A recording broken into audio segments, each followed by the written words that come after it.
Halo semua, kembali lagi bersama saya Maria Nurmayanti Delanangkur, NIM 2003030020, kelas A semester 3 jurusan Sosiologi, Fakultas Ilmu Sosial dan Politik Universitas Nusa Cendana Kupang. Jadi baik, pada kesempatan kali ini saya akan mereview buku ketujuh dari teori sosiologi modern. Untuk tidak memperpanjang waktu dari buku tersebut, saya dapat mengambil beberapa poin penting untuk dibahas. Yang pertama atau bagian A yaitu tentang sejarah konsep ruang publik Bourgeois. Hermans melukis paruh kedua abad ke-17 sebagai periode kritis di mana sesuatu mendekati publik pers yang dapat diakses serta memberi makan dan menyaring berita yang disampaikan dalam korespondensi pribadi para kapitalis pedagang. Ini memadai munculnya komunikasi cetak yang teratur ditujukan kepada penerima yang tidak ditentukan. Tentu saja penonton itu sebagian besar terbatas pada bourgeois dan strata intelektual. Tetapi yang terpenting, pers berangkat dari prinsip kedekatan, seperti berita bukan lagi urusan pribadi, sesuatu yang hanya menarik bagi mereka yang secara langsung terlibat, tetapi merupakan bagian dari komunikatif yang lebih besar lingkungannya yang didasarkan pada kepentingan umum yang diduga. Ruang publik strata menyebar melampaui halaman-halaman cetakan tekanan dan melampaui strata terbatas pada pendidikan dan filsafat. Bagian yang ke-A tentang rusaknya lingkungan publik bourgeois. Dalam model bourgeois, wilayah pribadi terdiri dari wilayah intim, lingkungan keluarga dan wilayah ekonomi kapitalis tempat pasar. Kedua komponen tersebut, yang satu merupakan prasyarat bagi yang lain. Keduanya didasarkan pada cita-cita otonomi dan kebebasan subjektif. Dalam citra diri dan ruang publik pasca bourgeois yang meluas, ranah ekonomi dan ranah domestik menjadi terlepas dari suatu sama lain. Untuk sebagian besar dari mereka yang sekarang memenuhi syarat sebagai warga negara, ranah ekonomi tidak terdiri dari perusahaan kapitalis yang penyebarannya properti pribadi secara gratis, tetapi dalam subjek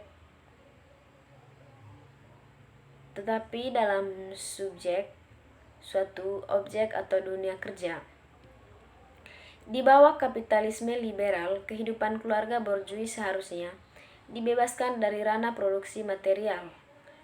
Topik otonomi itu sangat tergantung pada keberhasilan ekonomi kepala rumah tangga.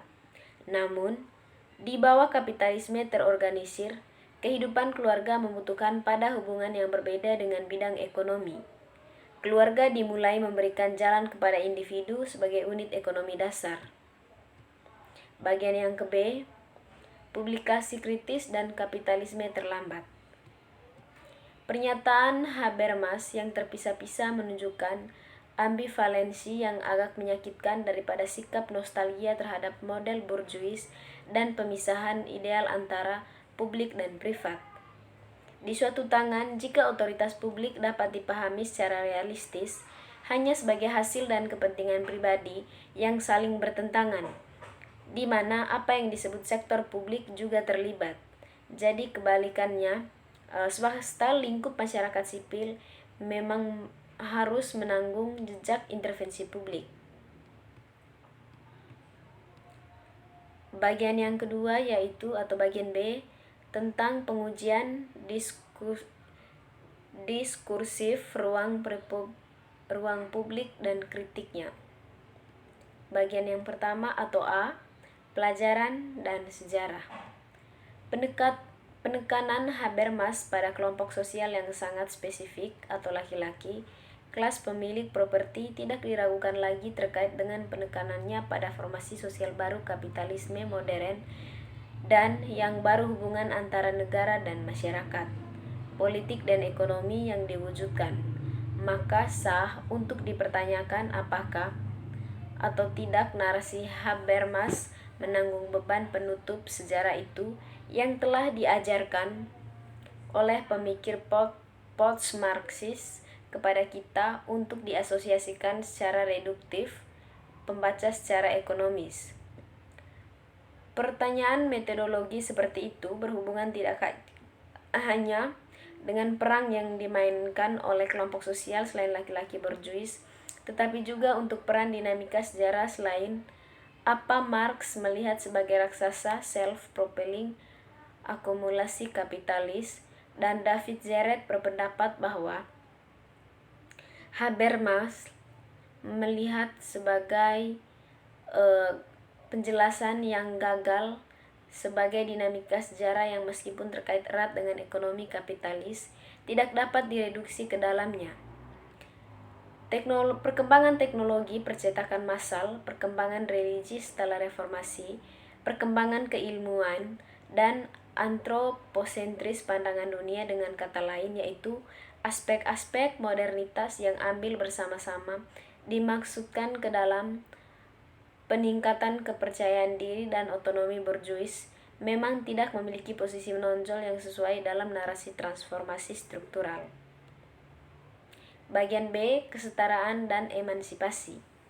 Dalam analisis terakhir, kritik Middle diarahkan pada kecenderungan untuk memenuhi syarat interpretasi ortodoks hubungan antara basis dan suprastruktur, mendukung pendekatan di mana interaksi dianggap sebagai hal yang tidak kalah pentingnya dari pekerjaan tujuan dan ruang publik.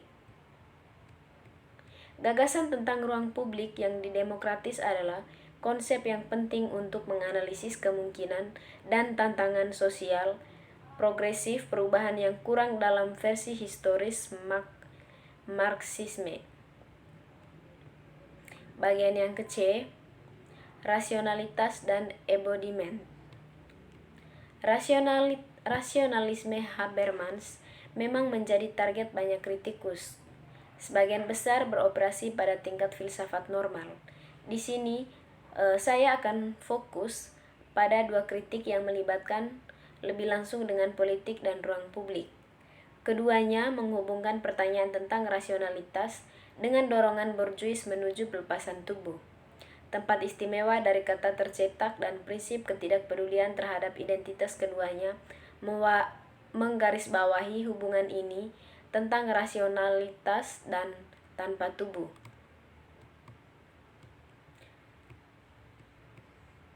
Bagian yang ketiga yaitu tentang konfigurasi ulang ruang publik sejak transformasi struktur ilmu politik. Habermas mempertimbangkan dua submodel dari ilmu politik. Keduanya yang memiliki implikasi tidak hanya untuk fungsi internal ilmu politik, tetapi untuk konsepsi dan ranah politik itu sendiri. Keduanya mengangkat klaim khusus tentang hubungan antara ahli atau termasuk ilmuwan politik itu sendiri, politisi dan warga negara. Model dan teknokratis dibahas oleh Habermas, sebaliknya dipahami tidak saling eksklusif, kotak hitam, tetapi sebagai kutub pada sebuah kontinum. Pengambilan keputusan dan model menempati ujung kontinum yang lebih sederhana secara intelektual dengan Weber menganggap sebagai pengaruh utama. Dalam pengambilan keputusan, model ahli dipahami sebagai ketergantungan pada aktor politik. Yang pertama atau A, sistem dunia kehidupan dan aksi komunikatif.